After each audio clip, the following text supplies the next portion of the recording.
Hora de análise detalhada de tudo que a gente precisa notar deste primeiro trailer de Avengers Doomsday. Já teve o react, agora vamos de análise com mais calma, pegando melhor os detalhes aqui. Placa da Mansão Xavier, normal. Aqui, ó, a gente tem essa grande explosão, certo? Mas aqui, esse contorno azul indica que é uma incursão que está acontecendo. A gente sabe que o plot desse filme vai ser o início das incursões, que foram explicadas no filme Doutor Estranho Multiverso da Loucura, que é quando as realidades começam a colidir, né? Então você consegue literalmente ver a outra realidade chegando na sua, como se fosse um planeta, uma lua, uma estrela, alguma coisa. Quanto mais perto chega, né, vai engolindo, assim. Então elas estão prestes a se chocar aqui. Essa é a realidade 10.005, que é a realidade dos X-Men da Fox, que vai se chocar com a 828, que é a do Quarteto Fantástico que a gente viu no filme do ano passado, e a 616, que é a do UCM, tá? Então essas três realidades vão ser o plot central do filme, elas se chocando, então esses personagens interagindo entre si, um indo para a realidade do outro, porque a partir do momento que uma realidade entra nesse raio da outra, ela cria brechas para essas realidades se alternarem, para as pessoas que estão nessas realidades irem umas para as outras como se fosse uma coisa só.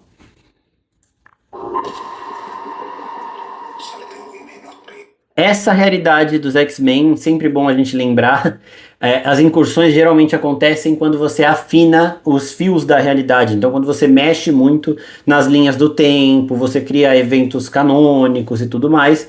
E essa realidade dos X-Men é que mais fez isso. A gente tem Dias de um Futuro Esquecido, a gente tem uma porrada de eventos dessa realidade dos X-Men da Fox que foram alteradas por viagens no tempo. Os X-Men constantemente fazem isso, e se uma realidade ia acabar tendo que lidar com as incursões, é a realidade dos X-Men, que adoram mudar isso tudo. Algumas das mudanças cruciais que a gente tem é de Dias de um Futuro Esquecido, né, que o Wolverine muda as situações para evitar a morte de todos os X-Men pelos sentinelas e tudo mais, e principalmente em Deadpool e Wolverine, porque a gente aprende aquele negócio dos seres âncora, né, o Anchor Being lá, que eu acho que eles nem vão usar direito aqui, que quando o Anchor Being de um universo acaba morrendo, esse universo começa a morrer também.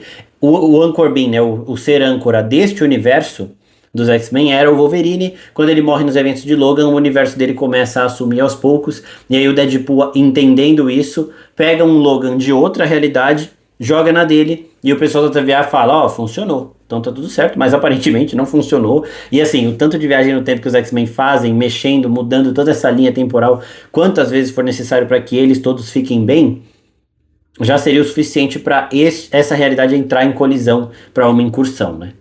Quem explica muito das incursões é o Reed Richards, do John Krasinski, lá no filme Doutor Estranho, e a Clea, que é a personagem da Charlize Theron, que deveria estar nesses filmes, né?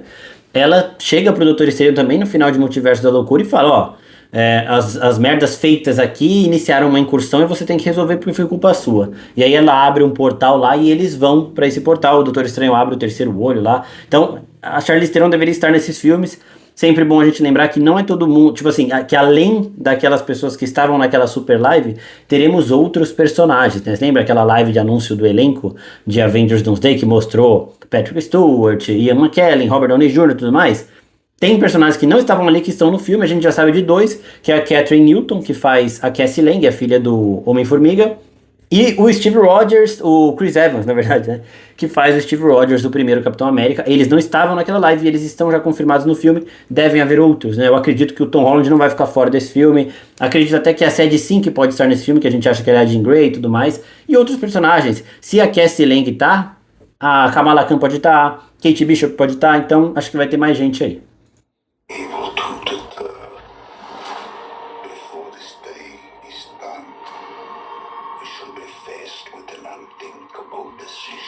E aqui tá o Doom do Robert Downey Jr. falando com esse sotaque. Latveria é um país fictício, não existe, mas talvez seja um sotaque meio inspirado no sotaque romeno. E uma coisa interessante é que ele fala, nós estaremos diante de uma decisão impensável, aquele negócio de cometer um grande sacrifício. O Doom, com certeza, assim como o Thanos fez, vai achar que ele está fazendo isso por um bem maior, vai colocar aí as suas vontades, a sua decisão em relação a lidar com as incursões, como se fosse estou fazendo um sacrifício pelo bem maior, assim como o Thanos fez. Esses vilões que têm essa motivação controversa, mais poderosa, são os melhores vilões, geralmente.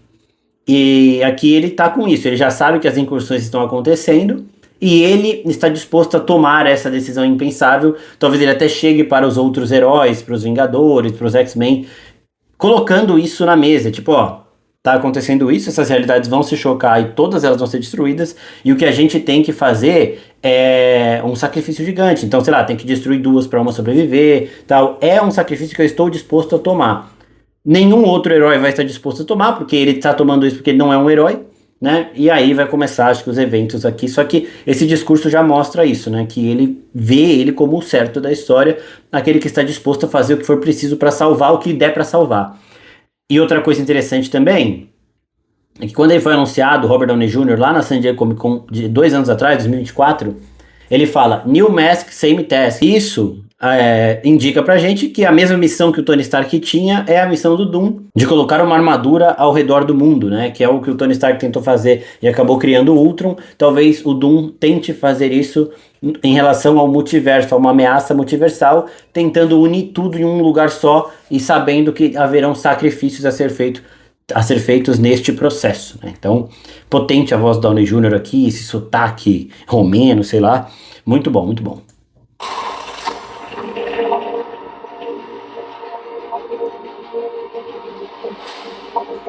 Torre dos Vingadores pós-Thunderbolts, aqui 6 meses depois do final do Thunderbolts, não, né? A cena pós-créditos de Thunderbolts já tem um salto temporal, e aqui provavelmente vai ser logo depois dessa cena, porque lá eles estão vendo a nave do quarteto chegar, e aqui aparentemente a nave do quarteto pousou e a galera que tá dentro daquela nave já tá saindo aqui. E ó, a nave do quarteto que estava vindo, que os Thunderbolts viram no final do filme deles lá na cena pós-créditos, tem os membros do quarteto e tem o Thor. O Thor tá aqui com o Stormbreaker, então ele provavelmente foi pego pelo quarteto no 828, que é a realidade do Quarteto Fantástico, ou no meio do caminho, sei lá. A gente não sabe o que aconteceu, a gente vê o quarteto acaba com o Doom chegando para pegar o Franklin Richards, a gente não vê ele saindo do planeta, a gente não vê o motivo deles saírem. E nem como que eles fizeram essa viagem também no tempo, né? Porque o filme se passa muitas décadas antes do tempo atual do UCM aqui.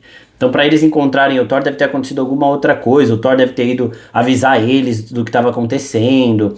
A gente sabe que a filha do Thor, neste universo, que era a filha do Gore e o Thor adotou, ela assimilou os poderes da eternidade.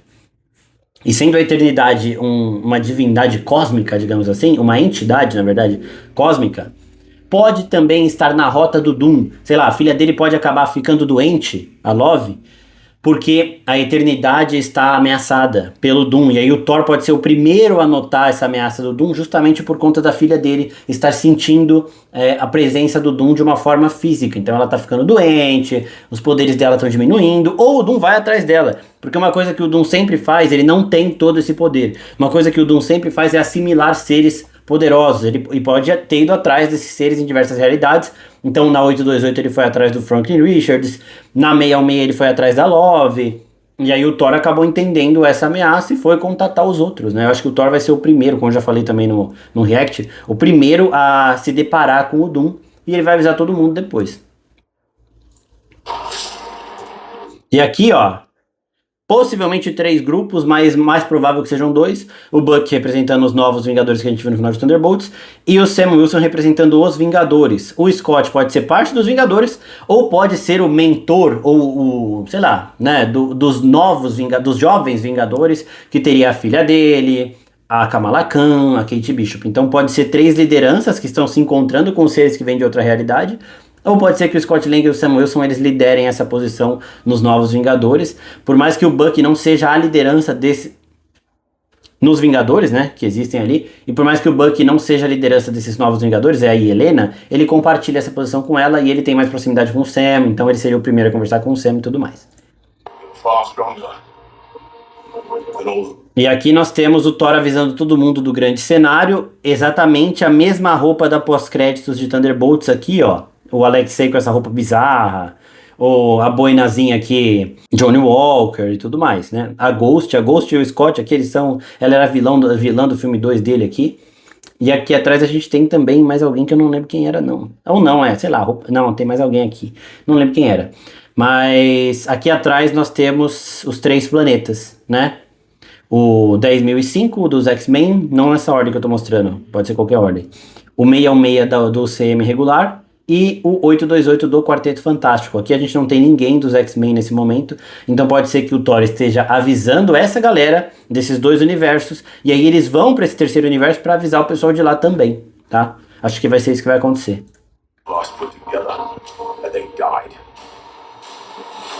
Estamos em Talocan, com o mar sendo seguro e o Namor recebendo a Shuri.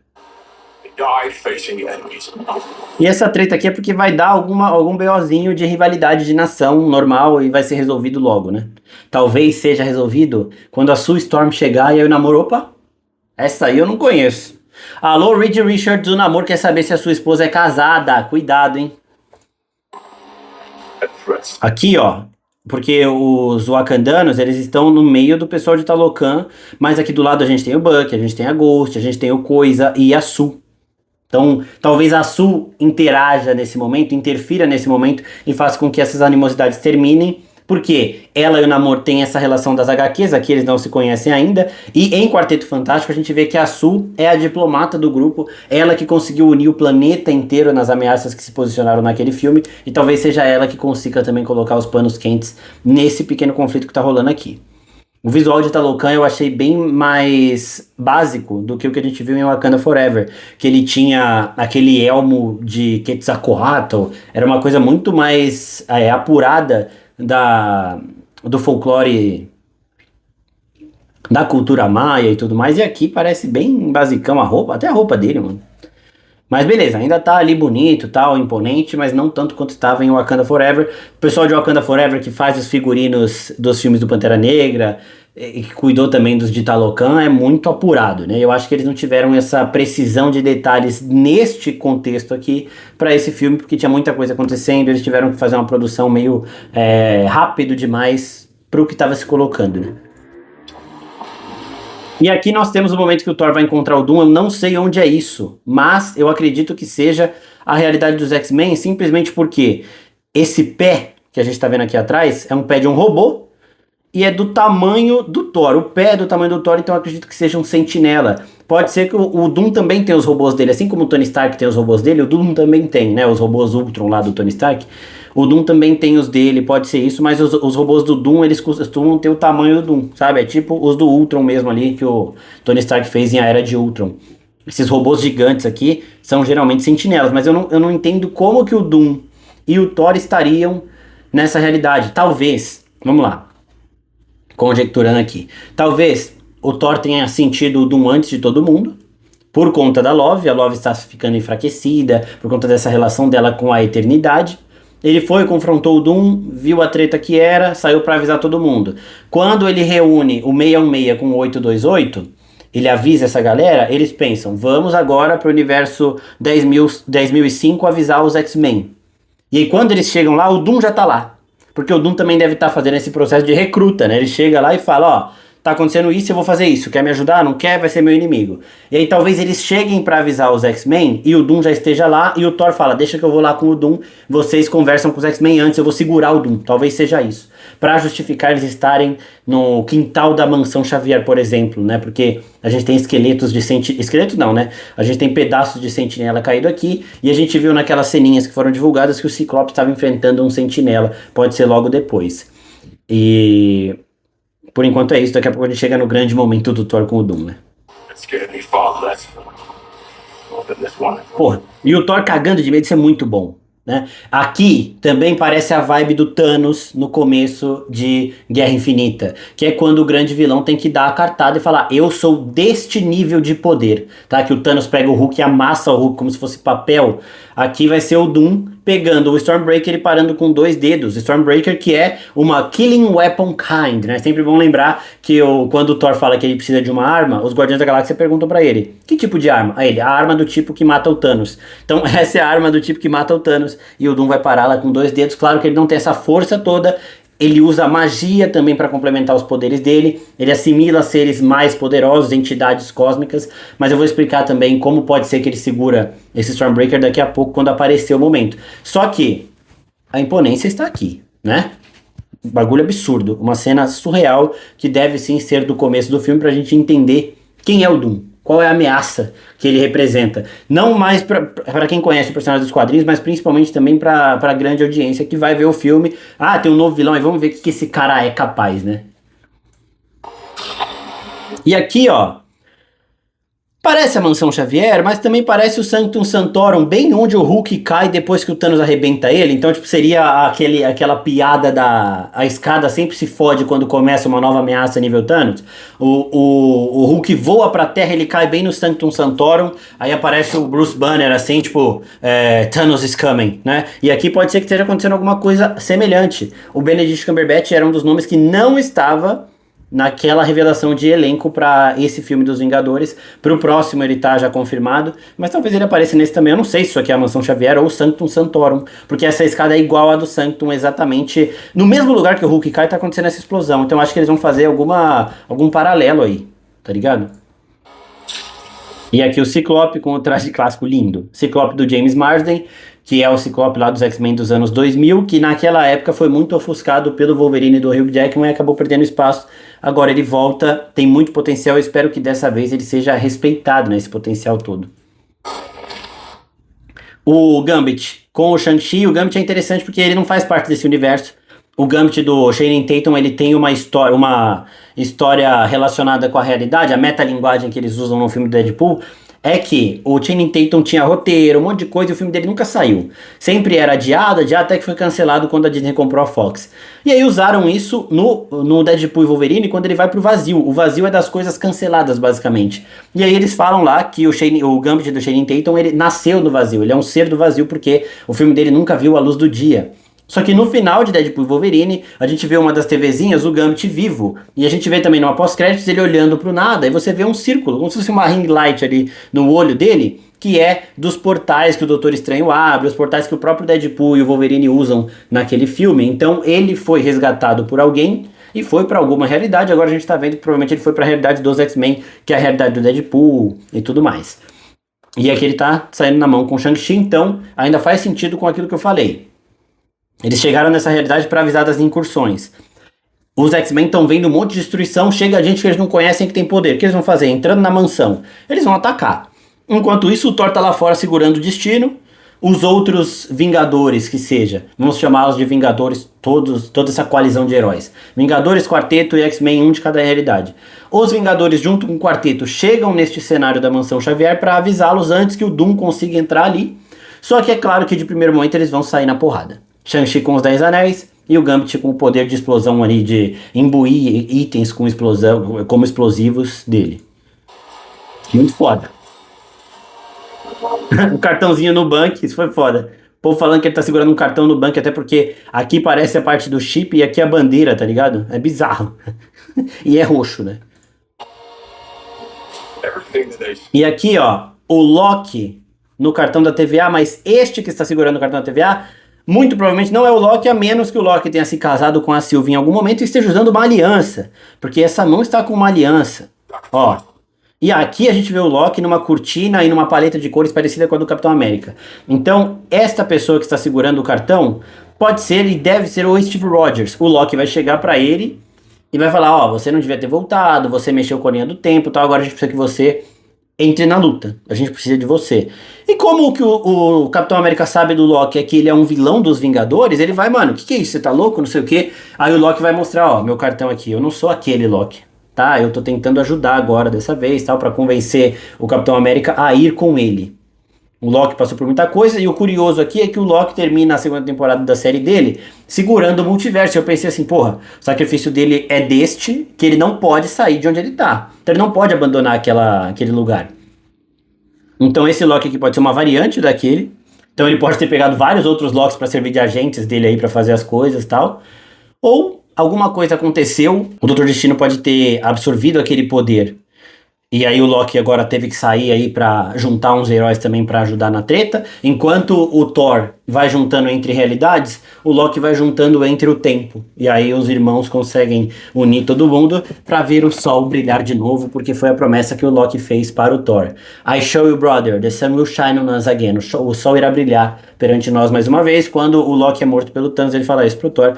Talvez agora eles estejam se unindo dessa forma pra recrutar Loki no tempo, Thor no espaço, os personagens. E aqui o oceano sendo segurado. Nós temos duas possibilidades para isso. Aqui é Talocan, tá? O lugar onde fica a nação do Namor. Eles ficam submersos. Aqui o oceano tá a vibe Moisés aqui. Ou é o Namor que tá segurando. Ele talvez tenha esse controle, acho que ele tem esse controle. Ou a Sue Storm, porque a gente tem que lembrar que essa Sue Storm, diferente das anteriores que a gente teve em live action, ela não desmaia com o campo de força dela. Tá? Ela fez a demonstração de poder que ela teve no final de Quarteto empurrando o Galactus foi absurda. Foi absurda. Então acho que ela conseguiria segurar esse oceano assim para ter uma reunião, mas é mais provável que tenha sido o Namor, porque é o ambiente dele. Do not stand together.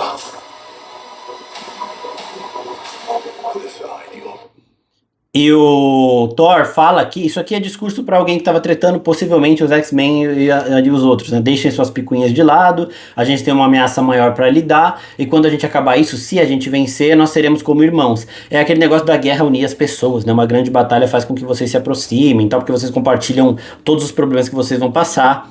E aí a gente vê depois a Sue cumprimentando a Shuri, e a Shuri fazendo Wakanda Forever lá, muito foda.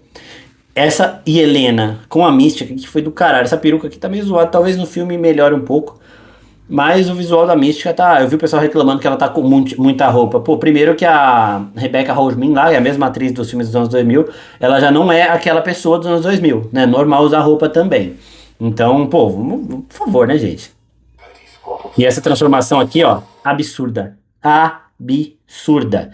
E assim, se eu ganhasse R$1 para cada vez que a Helena luta contra ela própria, eu teria R$2. Mas é estranho que isso tenha acontecido 2 vezes na Marvel por motivos diferentes. Porque no Thunderbolts ela tem uns problemas psicológicos, ela acaba enfrentando ela própria. Né? Não sei se é no Thunderbolts ou no Viúva Negra que ela aparece. Mas em algum desses dois ela luta contra ela própria, Thunderbolts, né?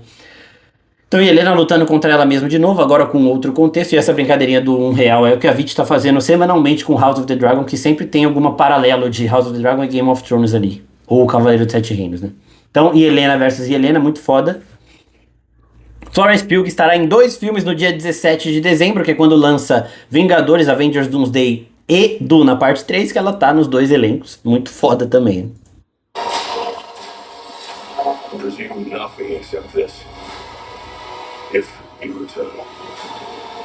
Aqui, ó, a Cassie Lang, que é a filha do Scott Lang, que é a Catherine Newman, que não estava naquele anúncio de elenco, então teremos mais pessoas aí. E aqui o Johnny protegendo alguém loiro, que provavelmente é o Franklin Richards, né, o sobrinho dele, ou talvez seja a irmã dele, ou talvez seja a Valeria Richards, que é a outra sobrinha dele, a outra filha da Sue com o Reed, né, que em alguns momentos é filha da Sue com o Victor Von Doom também.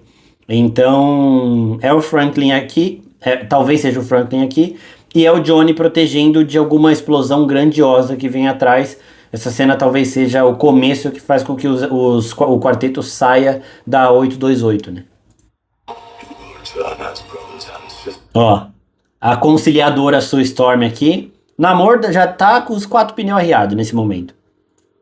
E aqui não é ela segurando, né? Porque por mais que ela tenha o controle do campo de força dela, eu acho que ela não consegue deixar o campo de força e mudar a forma dela ali. Então é mais provável que seja o Namor mesmo que tá segurando esse oceano. E a Shuri faz e eles vão pra batalha. Foda! Ó o Gambit soltando uma rajadona. Aqui a gente tem o Reed Richards aqui atrás. Nós temos o Shang-Chi. Mano, animal, tá? E aqui, ó. Ciclope contra o Sentinela. Tá vendo o tamanho desse pé? O pé caído ali onde o Thor tava é esse mesmo pé que tá aqui atrás, é o pé de um sentinela. Então o Thor confronta o Doom provavelmente no jardim da mansão Xavier, tá bom? Aqui a Sue segurando um portal, parece que tá naquele mesmo cenário de fundo de oceano lá. E o Namor também voando, então assim, vai ter uma treta fodida nesse ambiente aqui. E o Thor. Parece mesmo que é o Mansão Xavier, tem várias máquinas caídas aqui, que são os pedaços de sentinela que o Ciclope tinha matado, destruído. aqui, ó. Isso aqui. Essa runa na luva do Doutor Destino. Isso talvez seja uma magia de empoderamento. Talvez as entidades cósmicas que ele assimile estejam simbolizadas nessas runas. Isso aqui pode ter a ver com a eternidade, com a filha do Thor, com o Loki, com algum Beyonder que eles... Eu acho que eles não vão inventar entidades para o CM que ainda não tenham sido apresentadas. Então, Homem Molecular, talvez eles usem Homem Molecular, talvez não, mas Beyonder eu acho que eles não vão usar. E essa runa aqui pode ser de alguma entidade que ele assimilou, pode ser do conhecimento mágico dele. Sempre bom lembrar que o Doom, ele é o gênio nível Tony Stark, digamos assim, talvez um pouco menos, mas ele também combina isso com magia. A gente viu essa combinação tecnologia e magia em Coração de Ferro. Termina inclusive a série com a armadura dela, né, da Riri Williams, que ela adaptou ali do Tony Stark, com um manto, que é o manto que o Mephisto empodera, e ficou um visual bem parecido com o que seria do Doom, com essa armadura de ferro e esse manto aí em cima. E a gente lembra também que a Marvel tem esse conceito de runas mágicas que foi apresentado em WandaVision e explicado pela Agatha naquele momento.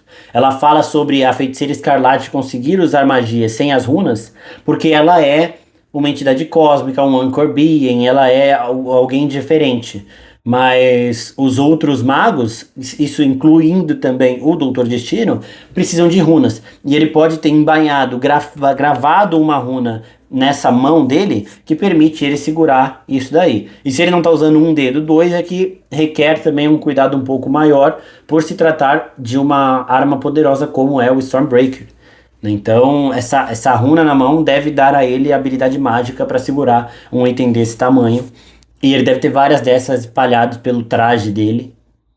Pode ser símbolo de quem ele derrotou, de quem ele assimilou, e pode ter também uma runa do conhecimento mágico dele que ele fez para ter mais poder para enfrentar divindades. O Thor é uma divindade. O Deus do Trovão aqui parou perante ele com 2 dedinhos segurando. Olha, mano, o Thor aqui vai... E o Thor tá mais necessitado, eu acho que tem muito a ver com a Love, mano. É a única coisa que ele tem pra se prender, que faria ele ir pra luta de novo. A gente viu aquela ceninha dele pedindo força pra Odin pra proteger a Love. Então, e ela sendo a eternidade, eu acho que ela vai sentir a presença do Doom antes de todo mundo, fisicamente ficando doente. We're going to need a miracle. E esse negócio de runa tem até no Mjolnir, né? Encantamentos aqui que estão grafados aqui. Talvez seja um Asgardiano que é diferente do princípio dessa magia que o Doom usa, que a Wanda e a Agatha usam, mas tem também essa grafia mágica no Mjolnir, né? Hey, pal. It's impossible.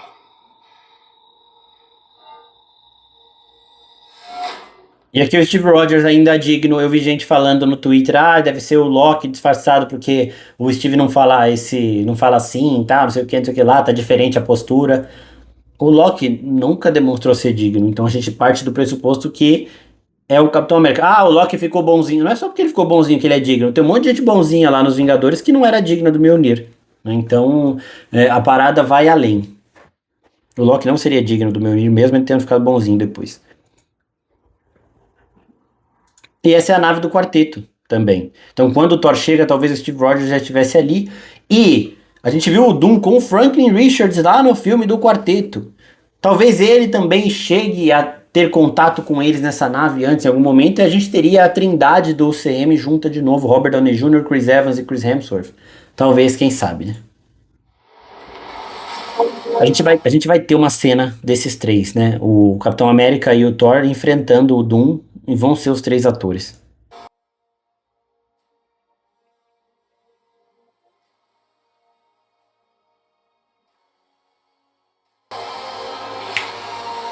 E aí, eu vou fazer um vídeo depois falando mais sobre o Doom ainda essa semana. Se inscrevam no canal, ative o sininho. E no sábado vai ter o painel da Marvel na San Diego Comic Con, que possivelmente terá outro trailer. Esse trailer era o trailer que tinha na CinemaCon. CinemaCon é um evento que aconteceu aí no começo do ano, faz alguns meses. Esse trailer foi exibido lá e não saiu. E agora ele foi divulgado pra gente para iniciar essa semana em preparação para esse painel da Marvel na San Diego Comic Con, que vai acontecer no sábado, e a gente vai fazer a cobertura aqui, então fiquem de olho também. E esse trailer, aparentemente, por quem viu que tava falando, tem a única cena que tem nesse trailer, que não teve lá no da CinemaCon, é o Loki.